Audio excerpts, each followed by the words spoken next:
पैर के नीचे ईंटा जोड़िया वाला से केहू लंबा कहा है तो ओके लंबा ना कह जाइए। अगर ईंटा तो सर एगो छटक जाई नु तो मुंह हाथ फूट जाए। मस्ते तब भैया रे सबके बतला दी कि संघर्ष 2 हर हर गंगे के पीछा करेला फिर से एगो नया जाल बिछा देले बा। और कौन सा भैया जाल बिछेले बा हम लोग सबके वीडियो में डिटेल से बतलाएं। तो प्लीज हमारा वीडियो पर नया बनी तो वीडियो के लाइक और चैनल के सब्सक्राइब जरूर कर दें। तो भैया रे सबके बतला दी कि संघर्ष 2 के सेकंड टेलर फिर से आ रहा बा। जी हाँ, अब लोग सबके बतला दी कि सेकंड टेलर काहे आ रहा बा। हम पहली बार ऐसा देखा तानी भैया फिल्म के कोनो सेकंड टेलर आ रहा बा।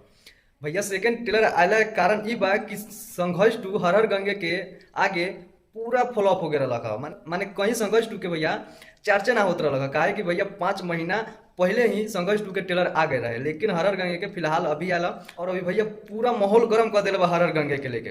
तब चारों तरफ सुनामी भैया चल रहा बा। तो हर हर गंगे के एक वजह से भैया संघर्ष 2 के मार्केट पूरा डाउन हो गया लगा।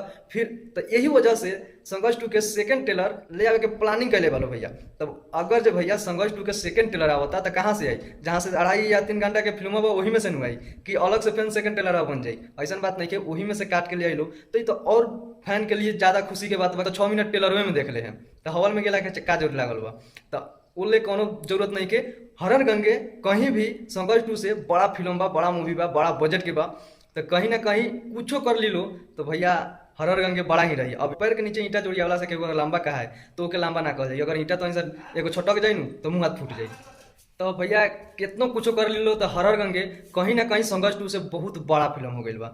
अब सेकंड टेलर आवता या ट्रिपल टेलर आवता फर्क संघर्ष 2 के परी हर हर गंगे के फर्क ना पड़े वाला बा। काहे कि भैया ओकर लगातार भैया बात चर्चा में रहता हर हर गंगे।